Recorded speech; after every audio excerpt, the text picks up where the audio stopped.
I was struck by the aspiration of it. It aims high. It aspires to be big and original and glorifies the working class, which is not getting much attention today. The American Mural Project is 120 feet long, 48 feet high, 5 stories high, and the depth ranges from 6 to 8 feet. We're building this out of all different materials coming from all 50 states. I started the American Mural Project with Ellen when I was teaching 6th grade English and social studies. She's an amazing person that just wants to make things happen and connect people together.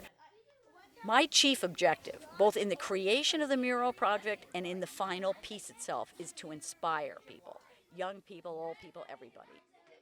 The work that you're doing could directly impact the 50% dropout rates that are now common in the United States of America. Black and Hispanic youth do not complete high school at the rate of 50%, 1 out of 2 kids.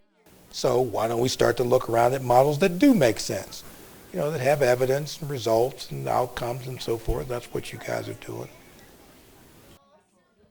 I think part of the art of this project isn't just what one sees visually, but it's the remarkable cooperative, interactive art that Alan has managed.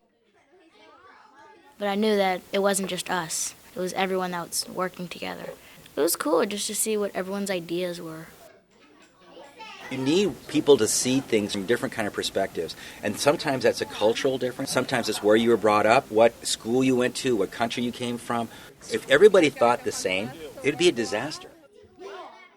Art brings all types of people together on the same plane. There's not a hierarchy. There's not a class. It doesn't matter about your background, and everyone's vital in the process.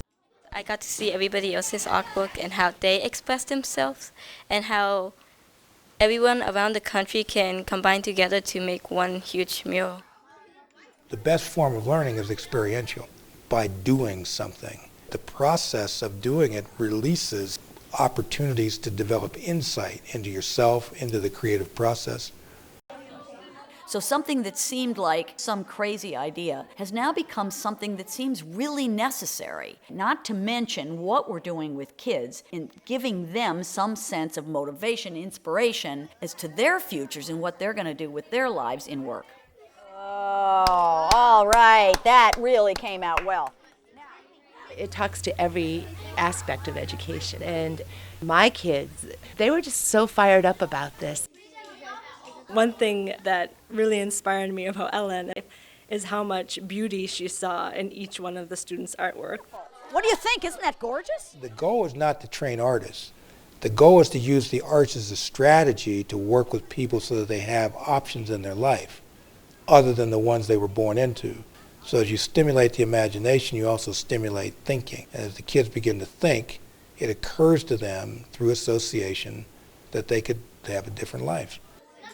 It was like us being artists that are in a museum, putting our work up and stuff like pastel Picabos. I was really proud of myself for actually doing it. I learned that art is the best way to show your feelings and emotions. That was a good day. It's going to be 6 to 12 feet deep in different areas. You're going to be able to walk behind this. It's going to be like a jungle of art. You're going to be so dwarfed by this thing. What we're trying to say is this is really important. This is obviously the invention and the creation of one person, but it's a public project, and that validates it in a way that other projects don't have.